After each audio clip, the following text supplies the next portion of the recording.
हां नमस्कार काका. काय नाव आपलं? पेशंटचं नाव दानम्मा महादेव बिचरगे. अच्छा अच्छा अच्छा. राहणार सोलापूर. सोलापूर. बरोबर. काय प्रॉब्लेम होता यांना? किडनीचा प्रॉब्लेम होता. किडनीचा काय होत होतं? दोन्ही किडनी डॅमेज होते. दोन्ही किडनी डॅमेज होत्या. बरं बरं. मग काय डायलिसिस वगैरे चालू होतं?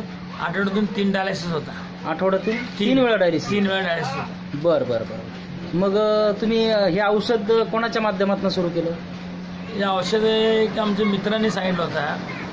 हे असं स्टॅम्पसीलचं पावडर आहे. अच्छा. हे घेतल्यानंतर ते स्वतः घेत होता. बरं. त्याच्याने त्यांनी रिकव्हरी झाला.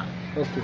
त्याचे दोन्ही किडनी डॅमेज होते. त्याचे वर्षभर डायलिसिस केला. ज्या वेळेला हे पावडर घेतला त्यावेळेला त्याचं 6 महिने डायलिसिस बंद झाला आणि पुढं 1 वर्षानंतर त्याची सोनोग्राफी केल्यानंतर दोन्ही किडनी पूर्वत काम करायला आला आणि 90% किडनी त्याचा रिकव्हरी झाली.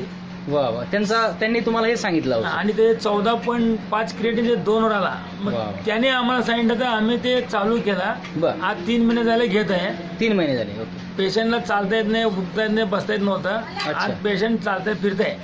बरं. एक डायलिसिस कमी झालंय. अच्छा अच्छा. आता हे कसं घेता तुम्ही हे 2 औषध? सकाळी संध्याकाळ 2 टाइम घेतो. सकाळ संध्याकाळ 2 टाइम घेता ना? 3 महिन्यापासून घेताय? 3 महिन्यापासून घेतो. बरं. अगोदर डायलिसिस किती वेळा करत होतात? 2 होता. आठवड्यातून 2 होता अगोदर. मग नंतर त्रास उरला म्हणून 3 झाला. अच्छा. मग परत थोडस कमी झालं की परत 2 वर आला. परत 2 वर आला. 2 वर डायलिसिस आहे. अगोदर चालताना फिरताना त्रास होत होता का? चालता फिरता येत नव्हतं? दम येत होता, थकवा येत होता. बरं. चालताना डोळ्याला चक्कर येत होते. अच्छा अच्छा अच्छा. आता म्हणजे व्यवस्थित आहे. व्यवस्थित. मॅडम काय फरक वाटतो याने तुम्हाला? त्याच्याने एनर्जी आल्यासारखी वाटते. अच्छा. आणि आधी निरुत्साह होते, आता उत्साह आल्यासारखं वाटतंय. बरं बरं. काय वाटतं डायलिसिस बंद होईल 6 महिन्यात? आरामात होईल. अच्छा अच्छा. थँक्यू.